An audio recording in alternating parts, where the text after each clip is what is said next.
Steve Domenico, once again, in the Room podcast. My apologies. I pressed a button and I blew up my computer on Blaine here, but I'll introduce him for the second time. For the first time in the Room podcast, I have CES MMA World Flyweight Champion Blaine, the Shutdown Shutt, calling in to check out and catch up on what's going on in MMA and his world since that great win back in January. Man, I'm sorry about the technical difficulties, brother. I got butterfingers. We were getting rolling and boom, I blow the thing up, man. But welcome to the podcast, champ. How you doing? I'm doing great, man. Thanks for having me on. I've been watching a couple of your shows now and had to get on and give my 2 cents. Yeah, I think I reached out to you a couple of months ago or something, and were you heading to AKA or was that the case? Yeah, I was out in California training at the AKA for my previous camp where I was supposed to defend my belt against Richie Santiago, which unfortunately took an abrupt left turn. Yeah, along with all of the country and the world at the same time. So let's talk a little bit about that. We'll talk about the fight itself, but the fight before that where you won the belt. But let's talk about this opportunity that you had with Richie. You finally get on the map, the win back in the winning track. You win the first ever CES flyweight title. You're scheduled to fight Richie Santiago, who could have probably there was a lot of talk before you entered the picture about Richie and Johnny Lopez, but now you get to take on Richie and the fight falls through. But let's talk about the opportunity in itself. When you got the call and Richie was the guy to try to take that title from you. Obviously I talked about winning that belt. It was awesome. It was a dream come true. It was definitely extremely needed in my career. But yeah, I was ready to turn around and fight again the next day. 5 rounds. I trained 3 times a day. Train all over the country with the best guys in the country. I could go 15 rounds. I could do some boxing rounds. I could go all day with this shit. But yeah. So the funny thing is that literally I got I'm exaggerating, but as soon as I stepped out that cage, Richie was already freaking looking over my shoulder and drooling over it for my shiny belt, But right off the bat, I was getting social media things about him calling me out and saying I'm who he wants to fight next and everything. And I'm not really big on social media battles because there were a couple times where I almost bit and was like the old Dominic Cruz, let's go. I try to stay out of that because I'm not really good at one spelling, even autocorrect. Still, I can't spell shit right. I'm here. I'm with you, brother. I'm with you. And the grammar sometimes I'll slur things up. And you're like, oh yeah, well you know what? You're the pussy. Nobody's trying to hear that. I do my talking in the cage. Yeah. But yeah, I mean, as soon as I got the offer, my manager hits me up and he says, "Hey, this is who they want you to fight next," and I immediately accepted it. He's a contender series vet, and those are the types and only type of fights I'm going to be taking from here on out is people with great resumes such as Bellator, contender series, UFC vets, et cetera, et cetera. But that's CES for you anyways, so. Now, the fight falls through along with everything else. How'd you handle that? I mean, defending the belt, a fight like that, you had the eyes with Johnny, but a fight against Richie, a big fight on Fight Pass again. I mean, that was your shot right there to get to, contender series or maybe, a call up to the UFC. What goes through a young fighter's mind when the momentum's going and all of a sudden the brakes are put on? It sucks. It sucks because I actually almost got a last-second call to the UFC literally right in the beginning of this whole COVID situation. Things for CES was already on the rocks, and I was actually out in AK like you had previously talked about, and they had that show that was supposed to be, I think, in Europe that they tried to save and move back to the United States. I was actually going to take a last-second replacement fight at 135 for that show, and then that only lived for about an hour. Then we got the phone call where it was the whole show was scrapped. So then obviously it was the whole like, yeah, this fight's canceled too, and then the whole world started shutting down, and then Habib ended up leaving, going home, and then I ended up having to cut my camp short and go home because everything was closed down. I mean, it was really weird. I mean, it was kind of like that scene of World War Z where like you're just flooded through zombies, and then like everybody's trying to run away, but you literally. There was nothing you could visually see, but yet everybody was still running and threading to get out of wherever they were.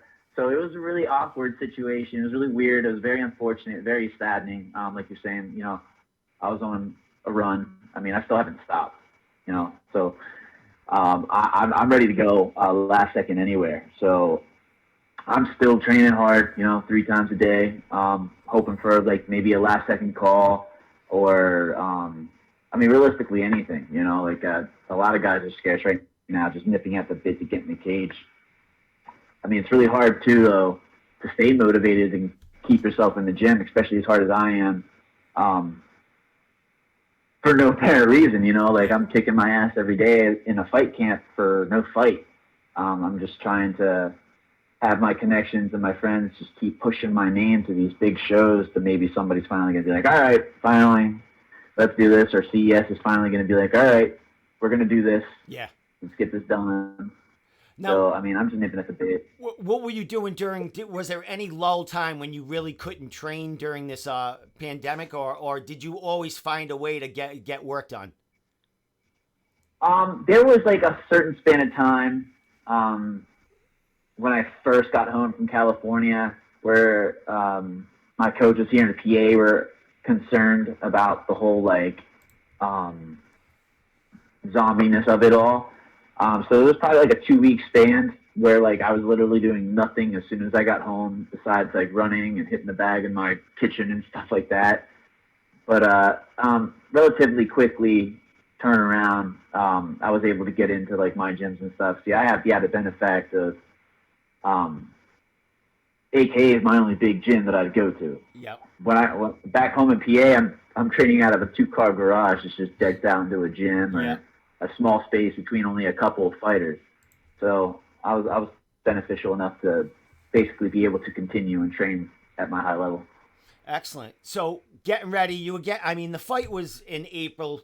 You had a little time to get ready for Richie. What were you thinking about that matchup? I mean, let's just say, you know, you're waiting for CES to get going, and you know, I'm hearing rumblings that, you know, they're trying to set something up and trying to get something going in some way. Is that fight still on the table between you and Richie? Is that something you're still looking to get going? Oh, 110%. 110%. I'm even like whispering and like making that a 135 title fight.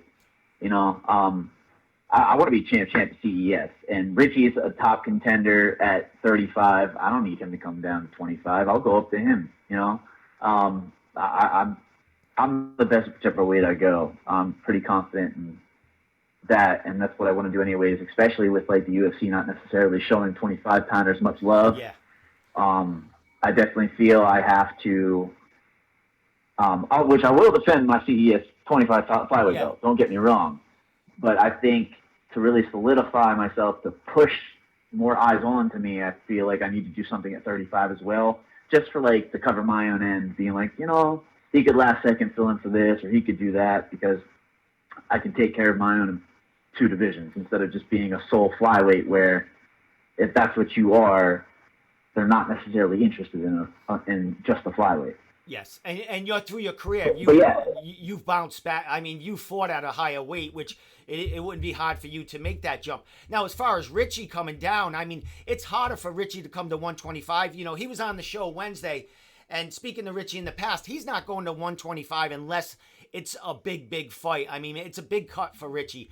135 is very intriguing because Richie doesn't have to, get ready as long or worry about the weight cut as much. I'm sure he wants that 125 title chance, but there's also an option at 135. Also, you're talking about was Tony Gravely the last dude that held the title? No one holds that title right now, right?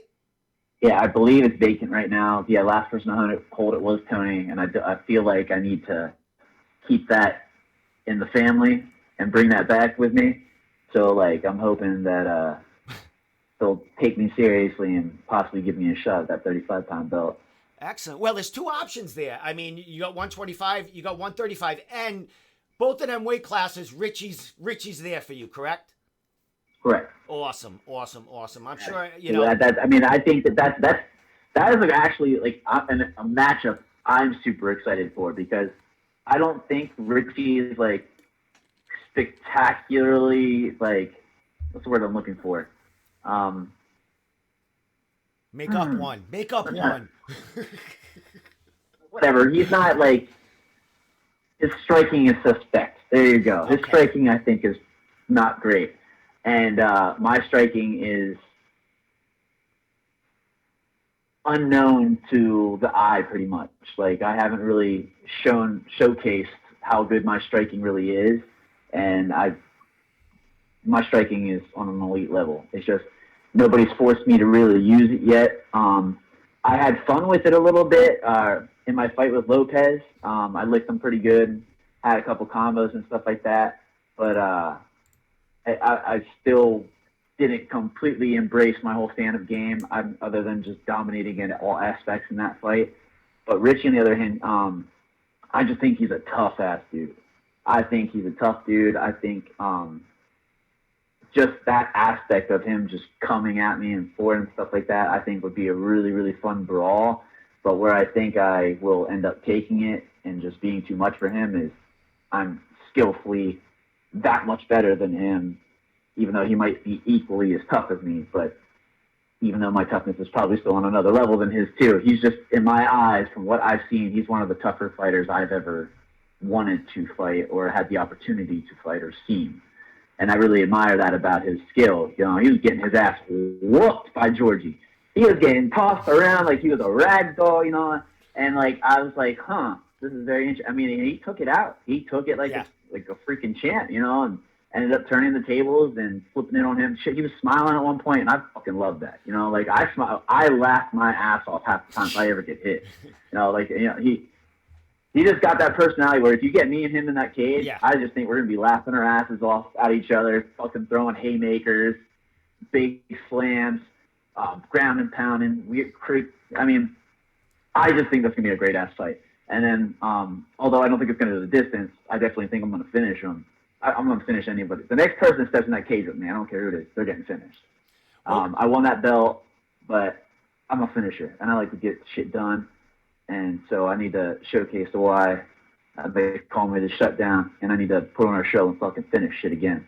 But I don't know. I just think this is a great fight. I'm done rambling on, but that's definitely a fight. Well, I mean, you're a finisher, but your last fight, I mean, dude, you went against Johnny Lopez. I mean, dude, you know, I think he won 9 out of his 10. You know, a defending champ of another big promotion in New England, and you took him out. Took him out, a split decision in his basically his backyard, man.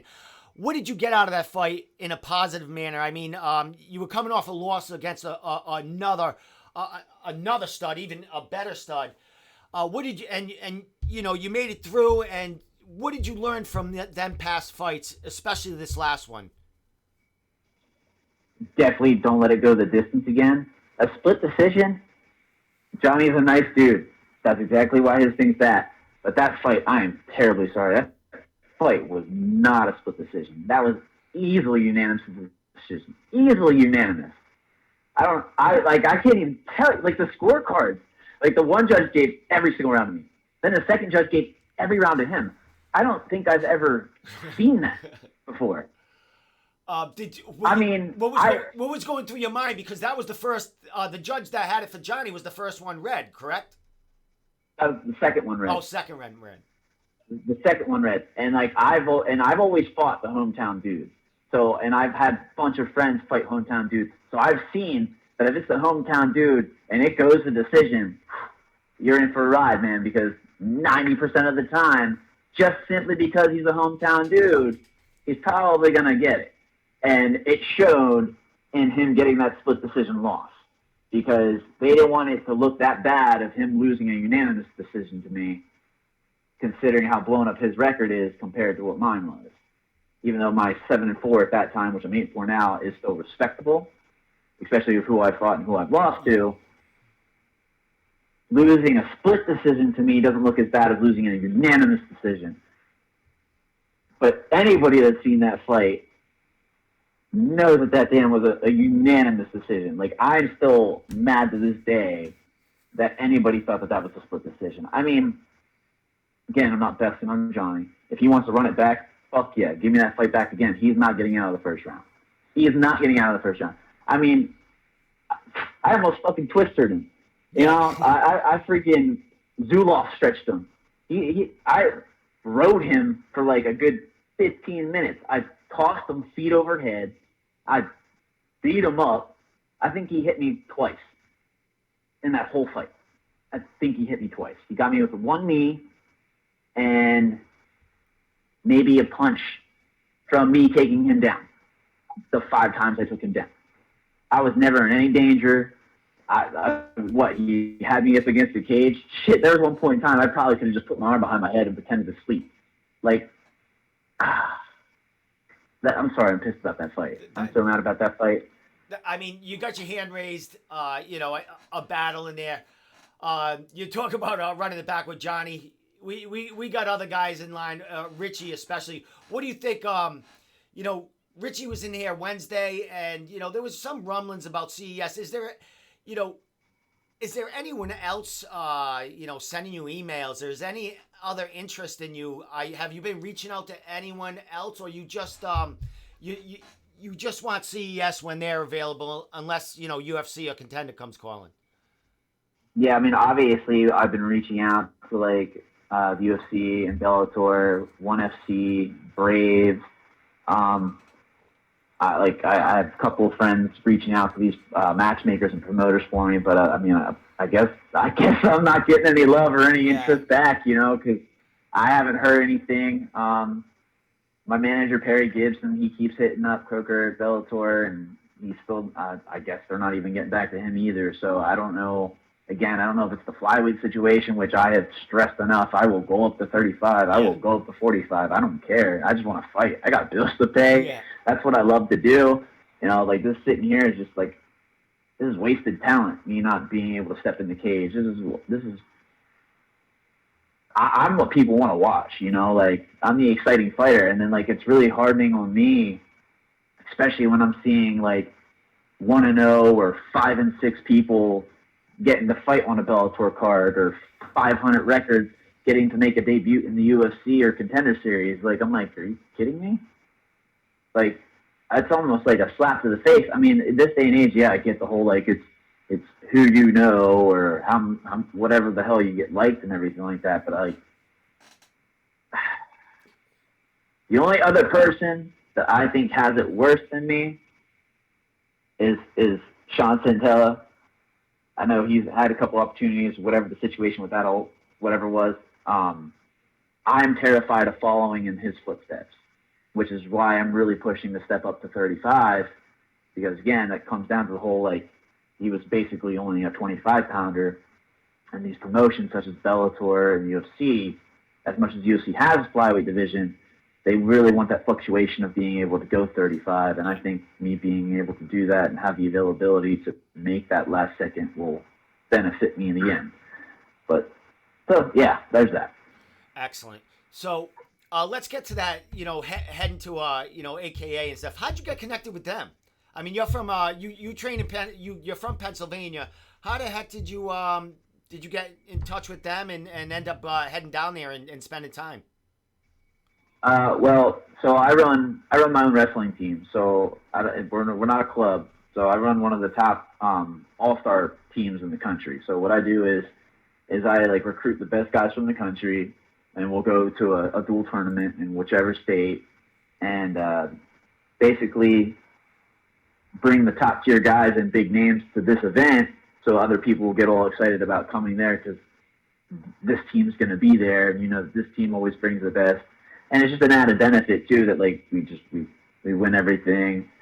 We get to have a great time, you know what I mean? A bunch of these guys from all over the country that wouldn't necessarily have the opportunity to be able to be part of that, or let alone a small club team that's coming to this tournament where their kid would never have the opportunity to face one of the top guys in the country because he's just simply not able to travel and do all these big tournaments around the country. So it's basically a big give and take with the whole situation. Wrestling is obviously my first love. I've done it since I was 3 years old. So that's kind of like my contribution in giving back into the whole situation. And as I eventually want to turn it into my own club or start my own OTC, but for now I'm just like basically an all-star recruiter and go to these tournaments. And so, I lost track of what I was That's talking all right. about. You know what? Hey, Blaine, while you were talking about that, I had a little photo montage about the wrestling team that I put up there because, we'll get to the AKA. I want to get to the wrestling because you take care of these kids. What's going on with them during COVID? Are they back? Is there any wrestling going on right now? Yeah, there is. So we've actually done 3 tournaments within the last 3 months. We went out to Indiana. We won the King of the Ring duels out there. I took 3 teams. We took first, third, and fifth. Okay. Then we did. Then we went down to South Carolina. We did the Myrtle Beach duels down there. I took 1 team to that. We won that. And then last week we just went out to New Jersey and we won the Summer National duels out there. So I mean, we're pretty active. I mean, we're doing as much as we can, trying to get back to normality. I mean, it kind of sucks constantly getting yelled at because you're pulling your mask down to yell and coach the kids, and then you'll have the security like, "Hey, put your mask back up," and throwing it back up. But I mean, we're doing the best we can. Awesome. Trying to get back. But yeah, it's great. Awesome. It's great. We're getting back out there. So I have 2 more that I have scheduled that we're doing. September 19th and 20th, we're going down to Philadelphia, PA for a tournament called Battle of the Berg. I'm bringing a couple teams to that, guys, again, from around the country. Nice. And then October 10th to 11th, we're having a big super duel with another rival all-star team of my own who's actually beaten me twice. So that's a really good rival. That's going to be an insane duel in itself. That's in October. And then I'm actually in the works of having my own duel tournament, the Shutdown duels.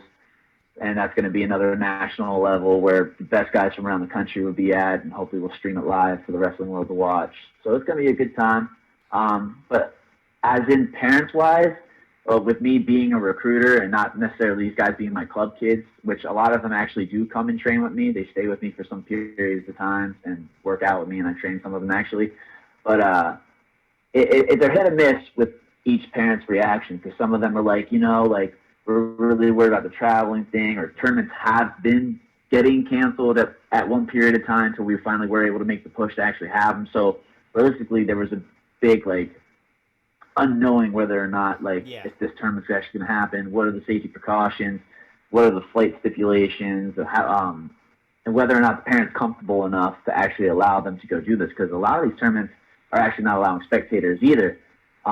So there comes to a lot of trust into the situation with parents, basically giving me their child to take care of them and everything like that. But I've been at this since 2012, so my name as Team Shutt Wrestling is pretty well known around the country.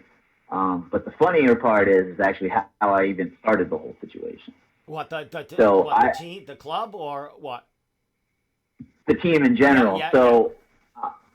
I had a brother. Well, I have a brother, and he was a 3-sport athlete, and he never really embraced wrestling like I did. But coming into his freshman year, he decided instead of playing baseball and football, he really wanted to focus on wrestling, and it excited me. I was like, "Oh, bro, it's awesome! How much better you're gonna get." Because my brother was my original project. I made that kid the tough kid he is to this day. I mean, he's a lot bigger than me now, so he's my big little bro. Yeah. So I ultimately was like, all right, well, since he's relatively new to the whole year-round wrestling scene, I would put together a dual team for some small tournament with some of the kids that he'll see at the local tournaments and from other schools that are neighboring and stuff like that, so he can get more comfortable and meet more friends and everything. And we ended up going to that dual tournament, winning it. And then he loved it so much, I just continued to keep building these teams. And we just kept winning everything. And then it eventually built, in itself, it went from the best in the section to the best in the district to the best in the region to the best in the state to the best on the East Coast to the best in the United States. even after my brother has graduated, it's just continuing to grow. And I'm just running with it. I mean, I don't want to say it's a business situation, but like from what it's turned into, from what it originally was made for, simply just for my brother to get more involved with the wrestling sport, to what it is now, of us being a powerhouse all-star team and getting sought out by these tournaments for me specifically to bring a team to this tournament. I mean, it's really cool. And I mean, I get to continue what I love to do with the sport and give back. So yeah, excellent. Fun story. And we all know that, the big base of MMA, a lot of fighters that are really producing in there have that wrestling base. So you could be making some future stars down the line here with that wrestling. So, all right. So let's get to AKA and how that connected. Were you traveling around with the club and you just, you ran into someone from there? How'd that get going? So what had happened was one of the kids I ended up recruiting trained with DC at AKA on his Cormier Wrestling Club. And, so they came to this tournament with us, and like once you wrestle for me, as I say this to everybody, you become family, and some parents really embrace the whole family thing as much as I do with them. And she is really, really good friends with DC, and she was talking to me about my fighting and everything like that. And I'm like, yeah, blah, blah, blah. At this time, I think I might have been like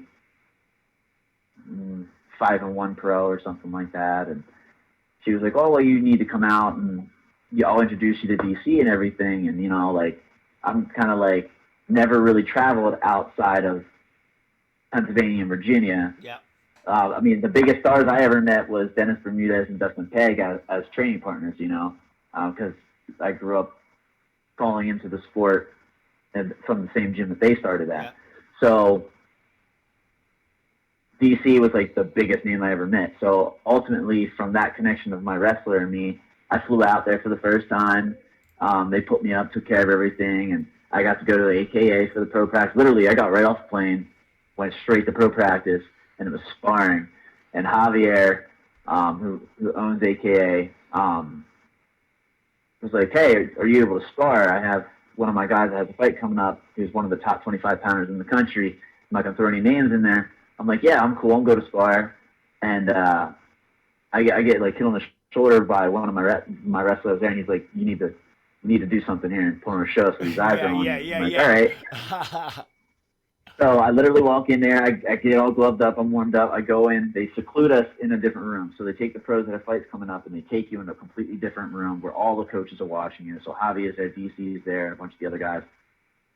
And we touch gloves, and we just start going at it, And I ended up finishing him in the second round, where he didn't want to continue anymore. We were supposed to do 3. Oh boy. I straight up made him quit.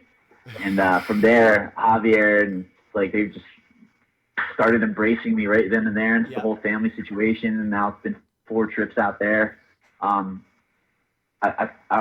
consider myself as part of the group. I'm friends with all of them, like Crutchmer and Kyle Driscoll and all them other guys. Like I have all their numbers and stuff. We talk constantly all the time, or tag them on Instagram and everything. So I'd like to consider myself part of the family, but I'm still relatively new to the family and part of the AKA group. So realistically, I'm still working on making it my main camp. So I go out there every fight, but I've only gone out there for a couple weeks at a time. Now I really want to move out there and be out there for a couple months leading into the fight. So I'll have the guys at AKA cornering me and stuff. So that's what the next stepping stone is and stuff. So awesome! Bring Daniel this way when you come fight for CES and defend that title. Bring him this way in your corner, please. Will you please? I'll try. I'm gonna try. I'm gonna try to get DC out there. So I'm trying to talk him into. Since he's retiring and everything, I know he wants to take some time off. Him being my personal manager at one point. So. Is that right? Awesome. Well, hey, he needs another avenue other than making millions of dollars broadcasting. Why not manage fighters too? Do it all with that too. Hey, as we're talking, I got Tony Gravely. He tuned in. He's watching. His wife's watching. They're all saying, what's up and stuff like that. So. Tony's a great guy. What's going on with you and Tony? Do you get training with him also during your training camp? I know he's a busy guy and he's got things going on in the UFC, but do you get to roll with that dude? Tony. Why does Tony always have to turn everything about Tony? I thought this was supposed to be my. I'm just kidding, Tony. I'm just kidding, buddy.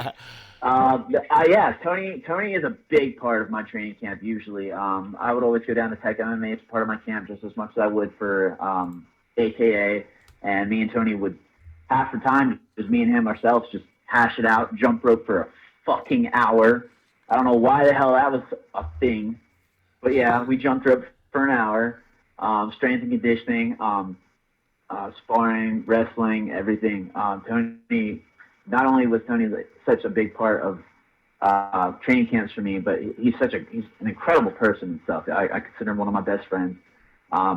We'll have our heart to hearts every once in a while. Shit, even me and his wife Kayla will have heart to hearts every once in a while. I'm a little more scared of Kayla than I am Tony. Aren't we all afraid of the women? We're all afraid of the women, brother. We're all afraid of the women. Man. she don't play, bro. She does not play. She is a tiny girl, but she is a scary one. But no, Tony, he's a great dude. I owe so much to him, just let alone for my own skill set from when me and him first met. Because I had originally moved down to Virginia at one point, became part of that gym. And then I also found out I was going to be a dad, which made me move back up to PA to be a dad for my daughter. So, but like, I mean, our friendship took off like the first day we met. You know, I'm so blessed for him to be part of my life. I'm so excited for where his career has led to with him being in the UFC. He just recently moved down to Florida. What is it, Coconut something? With American Top Team, which is technically a rival of AKA. I tried to get him at AKA. It didn't work out as well. So he ended up at American Top Team, but we'll still cross-train every once in a while. I haven't been able to get down there since he's moved down there, obviously, because of this whole COVID situation. But I'm sure as soon as things open back up, I'll either get him up here or I'll go down there, whichever one of us gets the fight scheduled, because he's a big part of my fight camps, I feel. And whether he likes it or not, I benefit him and his fight camps too. So awesome. Well, you know, Tony, as we all know, he beat who'd he beat? He beat Cody Norby for the title here when he won the title. He was supposed to fight Sweet Bread. Sweet Bread couldn't make weigh-ins. He fell ill, and then Cody jumped in there. And then Tony, I think he defended against Darren Mima, I do believe, yep. Also. And then he got the contender shot, I do believe, after that. You know, dude, you can follow right along with Tony here. You're looking for that bantamweight strap. And here's the thing about Tony. I mean, New England adopted him right away. He was such a great guy. Great guy for the, if anyone was going to take a belt out of a New England fighter's hands, Tony was the guy to do it. You know what I mean? A really great guy. So we really, we accepted him as a New England fighter. Now, we got to say the same thing about you, Blaine, because now you are our number one flyweight in New England. You were voted the number one flyweight in New England. How'd you take that? I mean, as our website, we're probably the number one New England website covering New England MMA. And we thought we had to do something. We came up with the website. We had to make, rankings of all the last fights because we knew there wasn't going to be fights coming up. When you saw that you were number one, did you say, what the fuck is going, like, I mean, you know your accolades and you know your skill level, where you're supposed to be, but you were there with a bunch of other killers in New England. How'd you feel about that number one spot? I loved it. I embraced it fully. I don't necessarily buy into rankings all that much. I mean, growing up through wrestling and everything like that, you learn that rankings don't really mean anything. But I love publicity, bro. Just as much as I love fucking being the guy to watch, I fucking love publicity and whatever. So, like, whatever brings eyes to me, dude, I love it. I mean, it's definitely cool. It's humbling. I love being number one. So, yeah.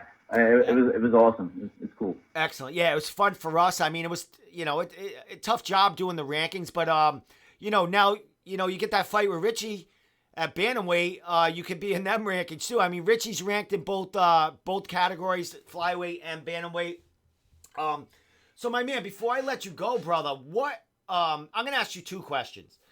The first question is, what positives I've been asking all the fighters this, what positives have you taken out of COVID? What have you learned? have you excelled in anything coming out of COVID?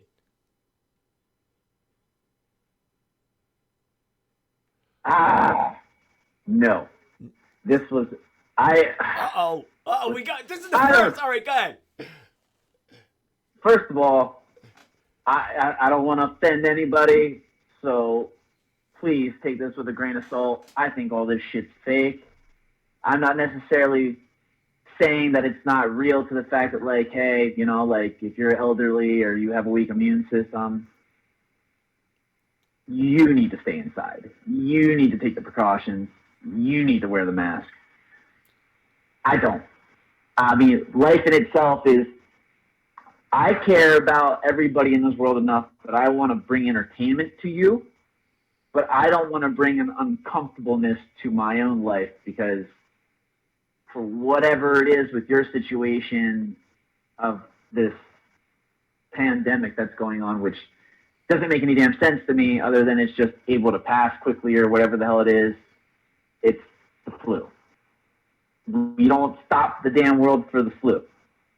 So I'm just trying to see how the grass is green on the other side and just like be like, okay, we'll follow through. But yeah, I can't to an extent, because I'm that asshole where I'm going to the store, I'm not wearing a mask. I'm going to Sheetz, I'm not wearing a mask. I'm walking into somewhere to go sit down, I'm not going to wear a mask for 5 seconds to take it back off when I sit down. Like, I am going to make it a little hard, because I just, myself and my own belief, being an American, I can have my own belief and say what the fuck I want to say. It's bullshit. I don't want to do it, so I'm not going to do it.